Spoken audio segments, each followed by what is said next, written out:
दोस्तों, आज की कहानी है मुग्धा। शादीशुदा पति छोड़कर क्या दूसरे पति के साथ खुश रह पाई? कहानी पसंद आए तो वीडियो को लाइक और सब्सक्राइब जरूर करना। आज 8 नवंबर 2017 है। मुग्धा ऑफिस नहीं गई, मन नहीं हुआ, बस यूं ही अपने फ्लैट की बालकनी से बाहर देखते हुए एक जन सैलाब सा दिखता है मुग्धा को। पर उसके मन में तो एक अस्थाई सा अकेलापन बस गया है, जिसे मुंबई की दिन भर की चहल पहल, रोशनी भरी रातें भी खत्म नहीं कर पाती। कहने के लिए तो मुंबई रोमांस, ग्लैमर, फैशन हमेशा शान वाली जगह समझी जाती है, पर मुग्धा को यहाँ बहुत अकेलापन महसूस होता है। जनवरी में मुग्धा लखनऊ से यहाँ मुंबई नई नौकरी पर आई थी। वह बेडरूम फ्लैट उसे ऑफिस की तरफ से ही मिला है। आने के समय वह इस नई दुनिया में अपनी जगह बनाने के लिए, जीवन फिर से जीने के लिए जितनी उत्साहित थी, अब उतनी ही स्वयं को अकेला महसूस करने लगी है। बिल्डिंग में किसी को किसी से लेना देना है नहीं। अपने फ्लोर पर बाकी 3 फ्लैट्स के निवासी उसे लिफ्ट में ही आते जाते दिखते हैं। किसी ने कभी पूछा ही नहीं कि नई हो, अकेली हो, कोई ज़रूरत तो नहीं। मुग्धा ने फिर स्वयं को अलमारी पर बने शीशे में देखा। वह 40 साल की है, पर लगती नहीं है। वह यह जानती है वह सुंदर, स्मार्ट, उच्च पद पर आसीन है। पिछली 8 नवंबर का सच सामने आने पर सब कुछ भूलने के लिए उसने यह जॉब ज्वाइन किया है। मुग्धा को लगा उसे आज ऑफिस चले ही जाना चाहिए था। क्या करेगी पूरा दिन घर पर रहकर? ऑफिस में, काम में सब भूल ही रहती, अच्छा होता। फिर वह बालकनी में रखी चेयर पर आकर बैठ गई। राधा बाई सुबह आती थी, खाना भी बनाकर रख जाती थी। आज उसका मन नहीं हुआ है कुछ खाने का।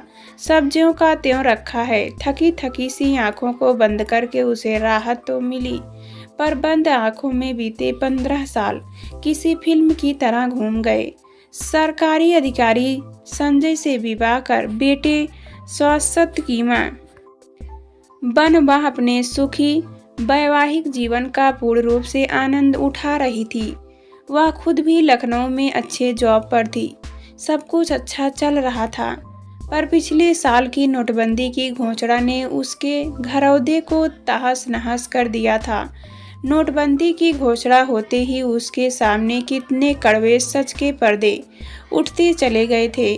उसे याद है 8 नवंबर 2016 की शाम वह संजय और शाश्वत के साथ डिनर कर रही थी। टीवी चल रहा था।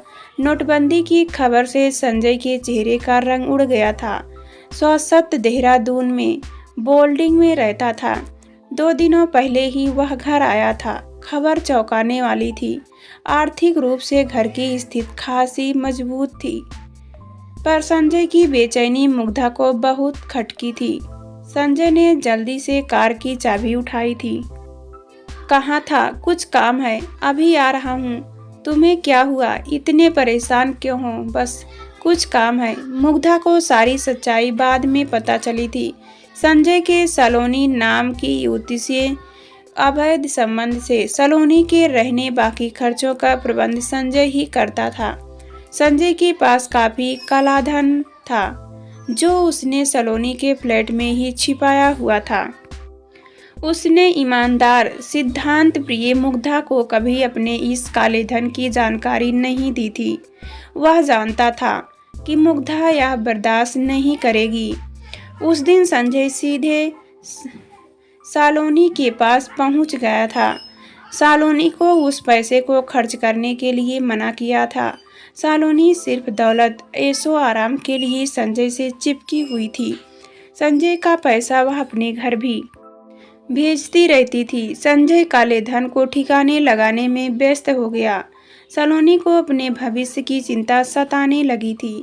उसने संजय से छिपाकर 2-3 इंजेक्ट की बात कर ही ली, जो कमीशन लेकर रुपए जमा करवाने और बदलवाने के लिए तैयार हो गए थे।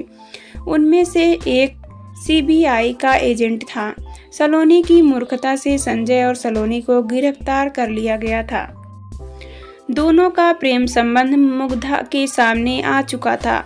इस पूरी घटना से मुग्धा शारीरिक और मानसिक रूप से इतनी आहत हुई थी कि वह सबसे रिश्ता तोड़कर यहाँ मुंबई में नई नौकरी ढूंढकर शिफ्ट हो गई थी। उसके माता पिता थे नहीं, भाई भाभी और सास ससुर ने जब पति पत्नी संबंधों और पत्नी धर्म पर उपदेश दिए तो उसे बड़ी कोफ्त हुई थी। एक तो भ्रष्ट पति, उस पर धोखेबाज बेवफा भी नहीं सहन कर पा रही थी। वह शाश्वत समझदार था, सब समझ गया था। मुग्धा बेटे के संपर्क में रहती थी। संजय से तलाक लेने के लिए उसने अपने वकील से पेपर्स तैयार करवाने के लिए कह दिया था। वह आज की औरत थी। पति के प्रति पूरी तरह समर्पित रहने पर भी उसका दिल टूटा था। वह बेईमान धोखेबाज पति के साथ जीवन नहीं बिता सकती थी। आज नोटबंदी की शाम को 1 साल हो गया था। नोटबंदी की शाम उसके जीवन में बड़ा तूफान लेकर आई थी, पर अब वह दुखी नहीं होगी। बहुत रो चुकी, बहुत तड़प चुकी। अब वह परिवार बिखरने का दुखी नहीं मानती रहेगी। नई जगह है, नया जीवन, नए दोस्त बनाएगी। दोस्त ऑफिस में तो या बहुत यंग सहयोगी हैं या बहुत सीनियर। मेरी उम्र के जो लोग हैं वे अपनी काम की बात घर भगाने के लिए उत्साहित रहते हैं। मुंबई में अधिकांश लोगों को ऑफिस से घर आने जाने में 2-3 घंटे तो लगते ही हैं। उसके साथ कौन और क्यों कब समय बिताए। पुराने दोस्तों से फ़ोन पर बात करती है तो जब जिक्र संजय और सलोनी पर पहुंच जाए तब वह फ़ोन रख देती है। नए दोस्त बनाने हैं, जीवन फिर से जीना है। वह पुरानी यादों से चिपके रहकर अपना जीवन खराब करने वालों में से नहीं है। आज फिर 8 नवंबर की शाम है, लेकिन वर्ष है 2017। संजय से मिले धोखे को 1 साल हुआ है। आज से ही कोई दोस्त क्यों ना ढूंढ जाए। वह अपने फोन पर कभी कुछ करती रही। अचानक उंगलियां ठिठक गई। मन में एक शरारती सा ख्याल आया तो होठों पर एक मुस्कान उभर आई। मुग्धा ने तब इस बात पर ज्यादा ध्यान नहीं दिया था। वह अपने परिवार काम में खुश थी। डेटिंग ऐप के बारे में जानने की उसे कहाँ जरूरत थी। अब तो अकेलापन दूर करना है, यही सही।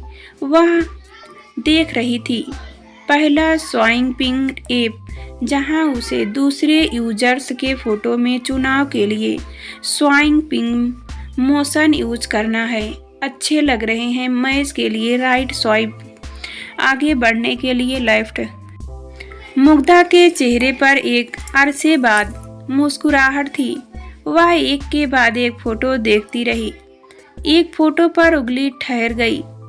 चेहरे पर कुछ था जो उसकी नजरें ठहर गई। उसकी उम्र का अभय या मेरा दोस्त बनेगा, बात करके देखती हूँ, नुकसान तो कुछ है नहीं। मुग्धा ने ही संपर्क किया। बात आगे बढ़ी। दोनों ने एक दूसरे में रुचि दिखाई। फोन नंबर का आदान प्रदान भी हो गया। अभय का फोन भी आ गया। उसने अपना पूरा परिचय बहुत ही शालीनता से मुग्धा को दोबारा दिया। बताया कि वह भी तलाकशुदा है, परेल में उसका ऑफिस है, अकेला रहता है। अभय के सुझाव पर दोनों ने मिलने की जगह तय कर ली। बॉबे कैंटीन जाने का यह मुग्धा का पहला मौका था। शनिवार की शाम वह अच्छी तरह से तैयार हुई। ढीला सा व्हाइट टॉप पर छोटा प्रिंट, ब्लैक जीन्स में वह काफी स्मार्ट लग रही थी। बॉबे कैंटीन के बाहर ही हाथ में फूल लिए अभय खड़ा था।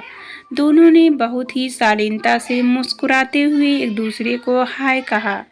मुग्धा की आकर्षक मुस्कुराहट अभय के दिल में अपनी खास जगह बनाती चली गई। अब तक वे दोनों फोन पर बाकी बातें कर चुके थे।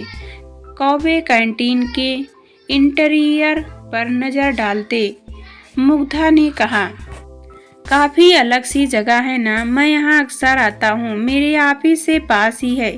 अभय ने कहा। उसी समय एक वेटर मेन्यू कार्ड दे गया तो मुग्धा बोली, फिर तो आज आप ही ऑर्डर कीजिए, क्योंकि यहाँ के खाने में आपको अंदाज़ा भी होगा। ठीक है, फिर आज मेरी पसंद का खाना खाना। मुग्धा को अंदाजा हो गया था। वहाँ के वेटर्स अभय को अच्छी तरह पहचानते थे।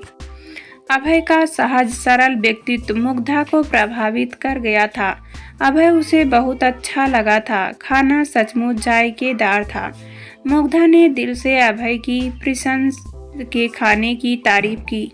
दोनों फिर इस टिंडर ऐप की बात पर हंसने लगे थे।